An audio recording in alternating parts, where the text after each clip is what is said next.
आंसू स्वर्ग की करेंसी के रूप में नहीं है। स्वर्ग की करेंसी जो आपको स्वर्ग के स्टोर से जो भी चाहिए देगी वो आपका विश्वास है, प्रभु का वचन है। आपको प्रभु के वचन के पास जाकर कहना, प्रभु तूने कहा और अब तू अपने वचन के अनुसार मेरे साथ में कर। ये वास्तव में प्रार्थना है।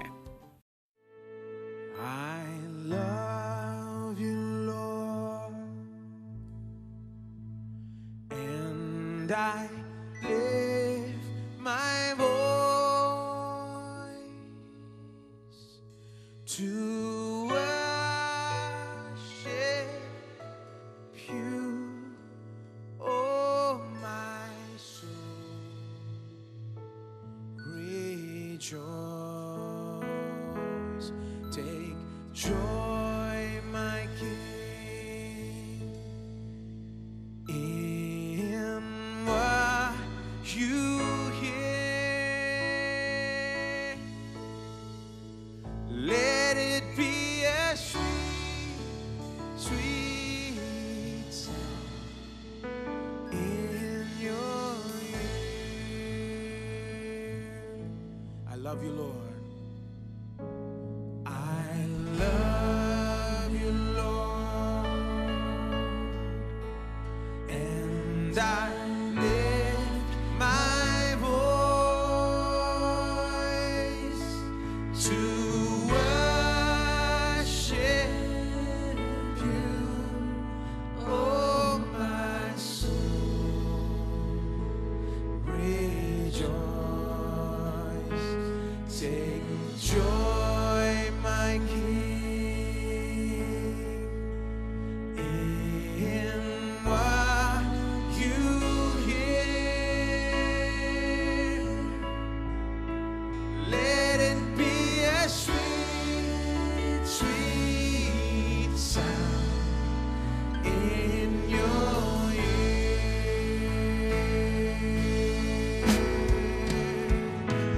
I love you, Lord, and I lift my voice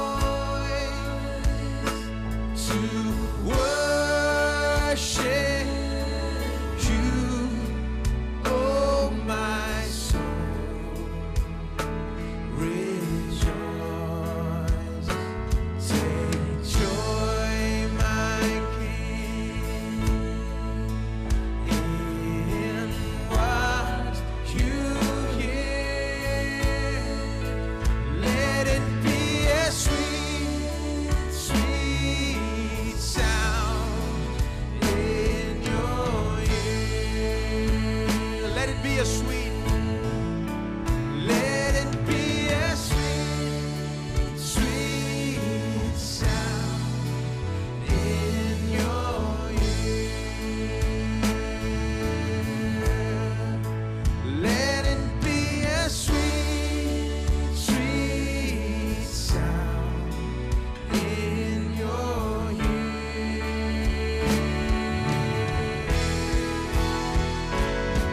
Hallelujah, hallelujah, hallelujah to the Lamb. Hallelujah, hallelujah. By the blood of Christ we stand. Every tongue, every tribe, every people, every land, giving glory, giving honor, giving praise unto the Lamb. Hallelujah, hallelujah, hallelujah to the Lamb. Hallelujah, hallelujah. By the blood of Christ we stand. Every tongue, every tribe, every people, every land, giving glory, giving honor, giving praise unto the Lamb of God, Jesus Christ, Lamb of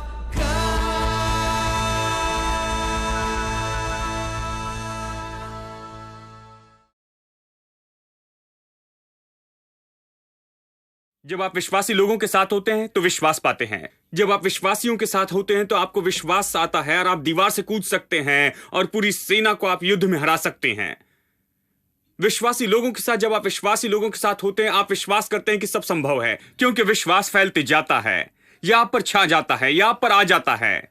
इस तरह से विश्वास होता है। इसलिए church में आना अच्छा है, जहां विश्वास का प्रचार हो, ऐसे वातावरण में जहां पर वो विश्वास के गीत गाते हैं, जहां वो विश्वास के वचन प्रचार करते हैं। पौलुस कहता है विश्वासी लोगों के बीच रहना अच्छा है, क्योंकि इस तरह आपको विश्वास आता है। आप यहां पर कुछ अच्छे शेप में आकर बुरे मूड के साथ नहीं जाते। आप यहां आकर निराश नहीं होते, नहीं, क्योंकि हम ऐसी बातें नहीं करते, क्योंकि हम यहां पर विश्वास प्रचार करते, हम यहां पर आशा देना चाहते, हम अच्छी बातें सिखाते हैं, प्रभु की सकारात्मक बातें। चाहे आपकी परिस्थिति कितनी भी बुरी हो, जब आप यहां पर आते हैं तो यहां पर आप और भी सकारात्मक होकर ही बाहर जाते हैं, जयवंत होकर बाहर जाएंगे हर परिस्थिति में। देखिए, बहुत ही महत्वपूर्ण है। लेकिन सब अविश्वास में थे और इसलिए सब लोग रोने लगे, बाइबल कहती है। इससे सारा देश प्रभावित हुआ, पूरी पीढ़ी, और इस कारण पूरी पीढ़ी के लोग वहां पर जंगल में ही मर गए, क्योंकि अब अविश्वास की बीमारी सब में फैल गई थी और ये फैलती चली गई, और ये इस तरह से फैलती चली गई कि इससे एक भी नहीं बचा और वो सब जंगल में ही मर गए। इसलिए परमेश्वर कुछ बातों से परहेज कर रहा था। वचन 4, फिर जो मिलीजुली भीड़ उसके साथ थी वो कामुकता करने लगी, और इस्राएली भी फिर रोने और कहने लगे, हमें मांस खाने को कौन देगा। सब लोग कहे वो रोए। यह अविश्वास का एक और चिन्ह है। अब वो खाने के लिए रो रहे थे, वो खाने के लिए मटन चाहते थे। मुझे लगता है कि उन्हें बटर चिकन याद आया होगा, या जो भी वो खाते होंगे। वो कहने लगे, ओ प्रभु, हम कब तक मन्ना खाते रहेंगे, हमने नॉनवेज नहीं खाया है। उन्हें काफी बातें याद आ रही थी जो वहां पर खाते थे। वचन 5, हमें वे मछलियां स्मरण हैं जो हम मिस्र में सेंत में खाया करते थे, और वे खीरे और खरबूजे और गंदने और प्याज और लहसुन भी। उन्हें प्याज सांबार याद आया, लहसुन का अचार सब पुरानी चीजें, जानते हैं, इंडियन खाने के जैसा और कुछ भी नहीं है, जानते हैं हर चीज का हम अचार बनाते हैं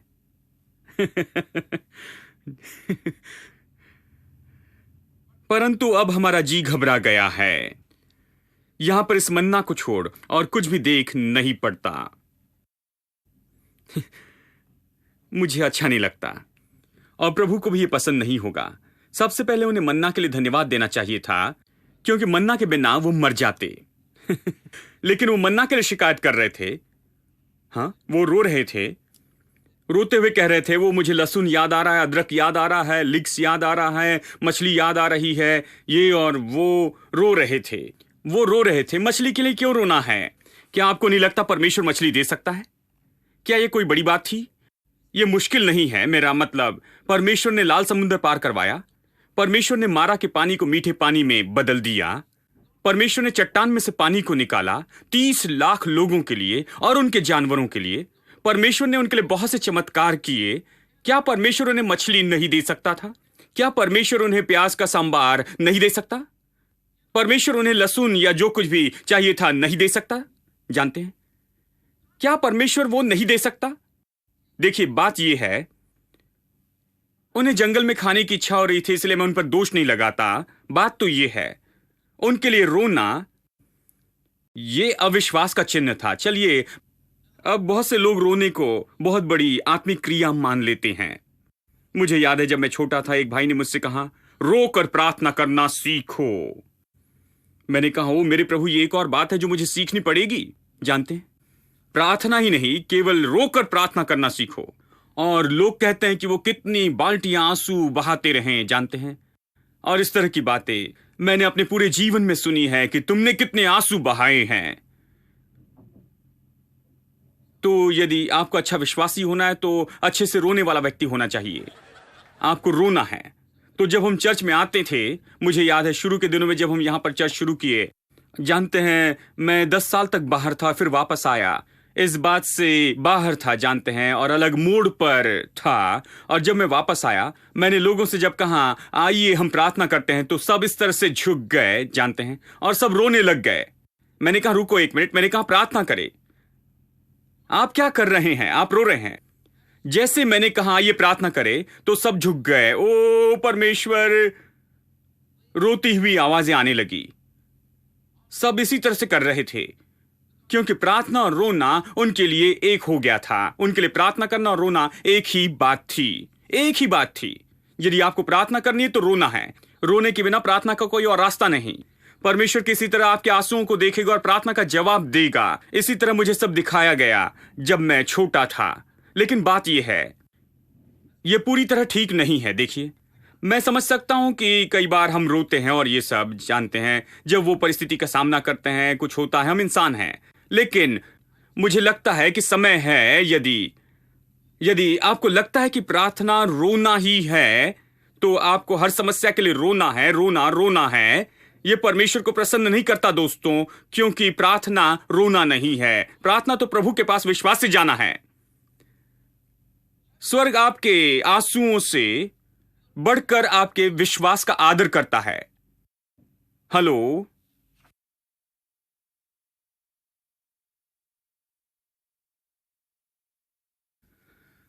कुछ लोग इस तरह से देख रहे हैं कि ये क्या है, इसका मतलब क्या है? मैं 25 सालों से रोता आया हूं और ये अब मुझे बता रहे हैं। ठीक है, मैं बता रहा हूं कि अगले 25 साल के लिए कैसे जिएंगे। अपने आंसुओं को पोंछ डालिए। जब आप परमेश्वर के सामने आते हैं, अपने आंसुओं को पोंछ डाले। प्रभु के वचन को लीजिए, प्रभु की प्रतिज्ञाओं को लीजिए और उसके पास आइए, और उसके पास परमेश्वर की प्रतिज्ञाओं के आधार पर जाइए। आंसू स्वर्ग की करेंसी के रूप में नहीं है। स्वर्ग की करेंसी जो आपको स्वर्ग के स्टोर से जो भी चाहिए देगी, वो आपका विश्वास है, प्रभु का वचन है। आपको प्रभु के वचन के पास जाकर कहना, प्रभु तूने कहा और अब तू अपने वचन के अनुसार मेरे साथ में कर। ये वास्तव में प्रार्थना है। तो हमें ऐसे ही आंसू नहीं बहाने हैं। देखिए, मैं सोचता हूं कि लोग कभी कभी क्यों रोते हैं, लेकिन हमें उन्हें ऐसे ही रोते नहीं देखना चाहिए। लोगों को समस्या होती है, इसलिए प्रार्थना करते समय रोते हैं, प्रभु से प्रार्थना करते हैं और ये सब। हमें ऐसे नहीं करना चाहिए कि तुम रो तो प्रार्थना होगी। ये मैं इसके विरुद्ध में हूं, ये गलत है। क्योंकि रोना प्रार्थना करना नहीं है। प्रार्थना परमेश्वर के वचन को कहना है। प्रभु हमारे आंसुओं को पोंछता है, क्योंकि हम विश्वास करते हैं कि प्रभु अपने वचन का प्रभु है। जो उसने कहा है उसे पूरा करेगा। इसलिए हमें अपने आंसू पोंछने हैं। अपने आंसुओं को पोंछना सीखे दोस्तों, और दूसरे लोगों को प्रोत्साहित करें कि आंसुओं को पोंछ दे और परमेश्वर के सामने खड़े रहें, भरोसे के साथ में, आशा के साथ में, प्रभु के आनंद के साथ और धन्यवाद के साथ में, और परमेश्वर के सामने आनंद मनाएं और अपनी विनती परमेश्वर के सामने रखें। आमीन। देखिए, इसके कारण जब मैं बाइबल कॉलेज में पढ़ रहा था, मुझे याद है हमें बताया गया कि सबसे ज्यादा तो जो प्रचारक हैं वही तो ये जो प्रचारक है वही तो बाकी सभी प्रोफेशनल लोगों से ज्यादा डिप्रेशन में होते हैं। फिर बताया कि वो क्यों मुश्किल का सामना करते हैं, क्योंकि ये प्रचारक कहते हैं तुम मेरे पास में आओ, मुझे पत्र लिखो, मैं आपके लिए आंसू बहाऊंगा। हाँ, आप मुझे अपनी सारी समस्या बताएं। हेलो, तो सब लोग हर जगह से आते हैं और अपनी सारी समस्याओं को प्रचारक पर डाल देते हैं। यह बहुत परेशान करने वाला होगा। अब किसने प्रचारक को बोझ उठाने वाला बना दिया है? मैंने बाइबल में कहीं नहीं देखा कि वो बोझ सहे। बाइबल कहती है कि अपना सारा बोझ यीशु पर डाल दो, क्योंकि वो तुम्हारी परवाह करता है। देखिए, हम लोगों के सामने अच्छे दिखना चाहते हैं। हम कहते हैं हम आपकी परवाह करते हैं, आप मुझे पत्र लिखिए, मैं परवाह करता हूं। नहीं, यीशु कहता है वो परवाह करता है। मैं यहां ये बताऊं कि वो परवाह करता है। यीशु आपकी परवाह करता है। यीशु मुझसे बड़ा है, वो आपकी परवाह करता है। मैं तो केवल प्रचारक हूं, आपको बताता हूं यीशु आपसे प्रेम करता है और वो आपकी परवाह करता है। हेलो, कुछ लोग कहते हो मैं आपके लिए आंसू बहा रहा हूं। परमेश्वर ने मुझे आपके लिए आंसू बहाने के लिए चुना है। अब ये प्रचारक के आंसू नहीं हैं। ये यीशु का वो लहू है जो क्रूस पर बहाया गया है। इसके बारे में सोचिए। वो जख्मी किया गया सिर से पैर तक, उसे मारा गया सिर से पैर तक, लहू उसके पूरे शरीर से बह रहा था। वो पूरी तरह से जख्मी हुआ हमारे लिए। वो दुख जिससे वो होकर गया, उस मृत्यु को उसने सह लिया और उस दुख को उसने अपने ऊपर ले लिया। वही बात हमें छुटकारा दिलाती है, प्रचारक के आंसू नहीं। मैं उनके बड़े आदर के साथ ये कहता हूं, प्रचारक के आंसू नहीं। तो प्रचारक क्या है? तो प्रचारक केवल वही है जो बताते हैं कि अपना बोझ यीशु पर डाल दे। हेलो, इसलिए अपना बोझ लेकर मेरे ऊपर मत डालिए।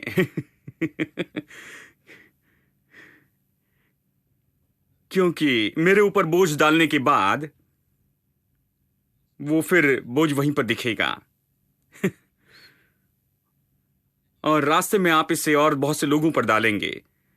बहुत सी प्रार्थना सभाएं बोझ बांटने की सभाएं हो गई हैं। आप बोझ लेकर आते हैं और 10 बहनों को बांटते हैं, जानते हैं, और वो सब बोझ लेकर जाती हैं। हमें बोझ उतारने वाली सभाएं करनी चाहिए। यीशु के ऊपर बोझ रखें। आज के दिन हमें यही चाहिए। अपनी चिंताएं उस पर डाल दे। वही सबसे महान बोझ उठाने वाला है जिसे मैं जानता हूं दोस्तों। वही है जो हमारे सारे बोझों को उठा लेता है और उसमें दबता नहीं टूटता है, और उसके साथ वो खड़े रहता है। वो बहुत ही महान ऐसा बोझ उठाने वाला है जिसे परमेश्वर ने बनाया है। आमीन। इसलिए प्रचारक पर बोझ डालने की कोशिश मत कीजिए। प्रचारक एक भला मनुष्य है जो प्रभु का वचन लेकर आपको उसके बारे में सिखाता है कि यीशु पर अपना बोझ कैसे डाले, कैसे अपने बोझ से छुटकारा पाए, कैसे अपनी चिंता से छुटकारा पाए, कैसे बोझ से छुटकारा पाए और उससे आजाद हो जाए। वो वहां पर आपका बोझ उठाने के लिए नहीं। इसलिए मैं कभी नहीं कहता मुझे पत्र लिखो, मेरे पास में आओ और मैं आपके लिए सब कुछ सही करूंगा। नहीं, यदि आप आते हैं तो मैं वचन प्रचार करूंगा। मैं और क्या कर सकता हूं? मैं आपके लिए कुछ नहीं कर सकता। यीशु ने सब कर दिया है। मैं आपको वही बताता हूं जो उसने किया है, इतना ही। प्रचारक को उससे बढ़कर और कुछ मत बनाएं। हेलो, क्या आप सुन रहे हैं? आपको प्रचारक चाहिए। किस लिए? ताकि आपको वचन से बता सके, कुछ भेद प्रकट करने वाले वचन बता सके, जो प्रभु के वचन का प्रकाशन दे और बताए कि प्रभु के वचन में क्या बताया गया है। मैं ऐसे प्रचारक नहीं देखता हूं। हमें प्रचारक किस लिए चाहिए? आपका बोझ उठाने के लिए नहीं, आपके लिए आंसू बहाने के लिए नहीं, आपके लिए क्रूस पर मरने के लिए नहीं। यीशु पहले ही मर गया। यीशु पहले ही मर गया है। तो आपको प्रचारक क्यों चाहिए? आपको प्रचारक चाहिए ताकि वो अद्भुत बातों को बताए जो परमेश्वर ने यीशु के द्वारा की है, जो आपको साफ तरीके से बताए, ताकि आप आजाद हो सके अपने बोझ से, अपनी चिंता से। आमीन।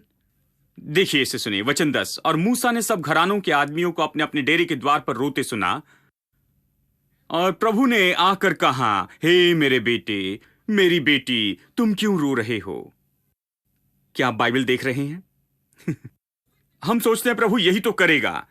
वो प्रभु रोने को देखेगा, आकर कहेगा, ओ मेरे प्यारे बेटे, भले व्यक्ति, तुम क्यों रो रहे हो? तुम मेरी बेटी क्यों रो रही हो? इसके बजाय बाइबल कहती है वो अपने डेरे के द्वार पर रोते खड़े थे, और यहोवा का, परमेश्वर का कोप अत्यंत भड़का, क्योंकि अविश्वास का रोना था।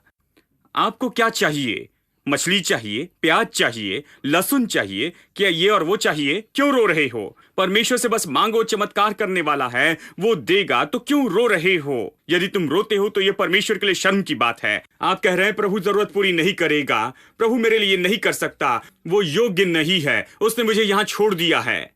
बस यही तो इसका मतलब है। परमेश्वर का क्रोध उनके ऊपर बहुत भड़का, ये कहता है, उनके रोने के द्वारा। इसलिए हर वक्त रोना ठीक नहीं है। यह अविश्वास का चिन्ह है। और इसे सुनिए, और मूसा को भी बुरा मालूम हुआ। तब मूसा ने यहोवा से कहा, तू अपने दास से यह बुरा व्यवहार क्यों करता है? अब इस मुख्य व्यक्ति पर भी इसका असर हो रहा था। वो अच्छा था, पूरे समय खड़े रहा था। सब लोग अविश्वासी थे, लेकिन मूसा विश्वास में खड़ा था। अब सारा अविश्वास उस पर भी असर डालने लग गया था। ये कहता है, मूसा ने कहा, तू अपने दास से यह बुरा व्यवहार क्यों करता है? और क्या कारण है कि मैंने तेरी दृष्टि में अनुग्रह नहीं पाया कि तू इन सब लोगों का भार मुझ पर डालता है? वो कहता है, प्रभु मैंने क्या किया? मुझे इस तरह क्यों सताता है? इन सारे लोगों का बोझ मुझ पर क्यों डाल रहा है? अब वो बोझ सहने वाला बन गया। यही समस्या है। वो हिम्मत हार रहा था। देखिए, यहां प्रचारक दबाव में आ गया। यहां पर प्रचारक सबका बोझ नहीं उठा सका। सब कह रहे थे, क्या तू हमें मछली देगा? क्या तू हमें प्याज देगा? क्या तू हमें मटन देगा? हमें कैसे भोजन देगा? और वो अब सब तरह से दबाव में था, क्योंकि सब लोग उस पर भरोसा कर रहे थे प्रभु के बजाय। हाँ, देखिए, यही तो समस्या है।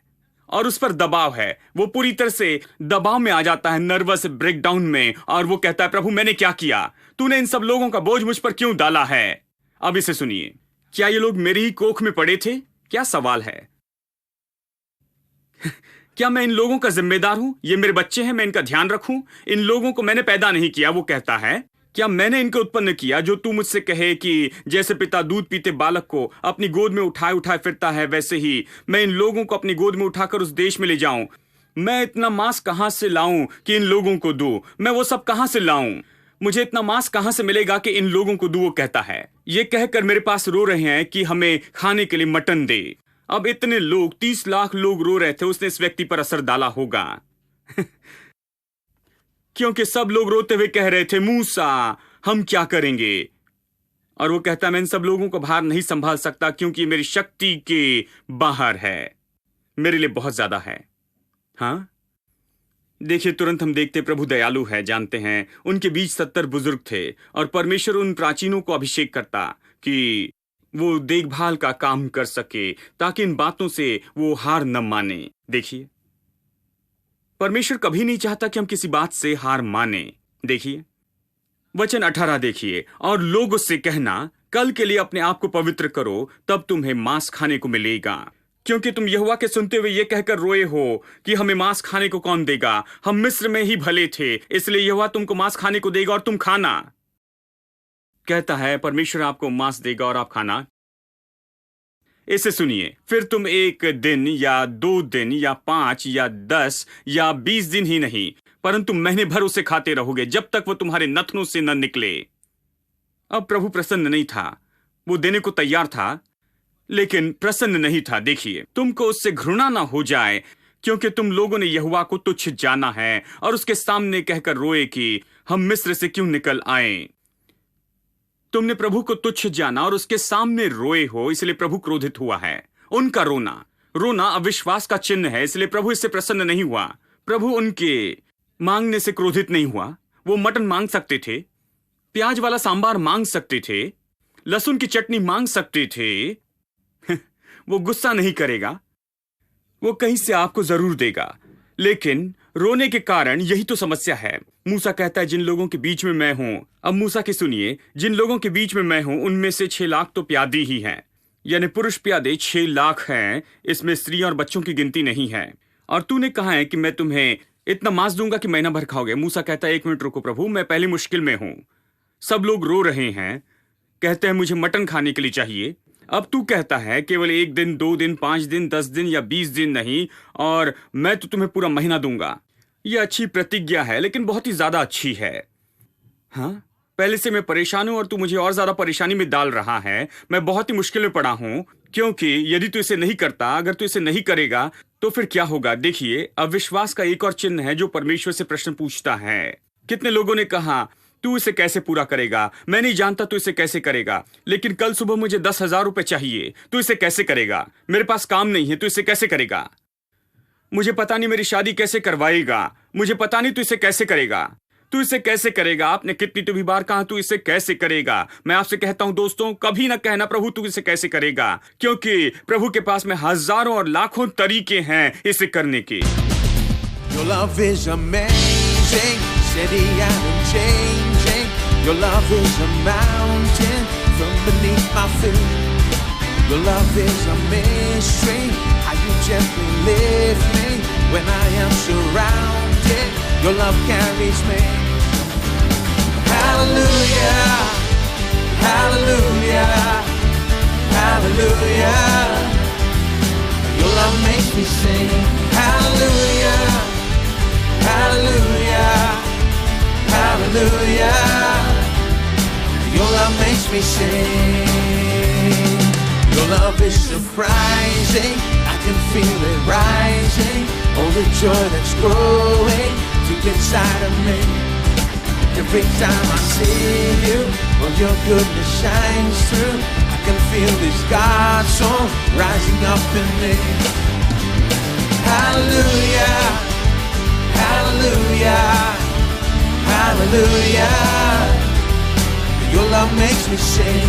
Hallelujah, hallelujah, hallelujah. Sing it again. Hallelujah, hallelujah, hallelujah, hallelujah. Your love makes me sing. Hallelujah, hallelujah, hallelujah. Your love makes me sing. Your love is amazing, steady and unchanging. Your love is a mountain from beneath our feet. Your love is a mystery, how you gently lift me when I am surrounded. Your love carries me.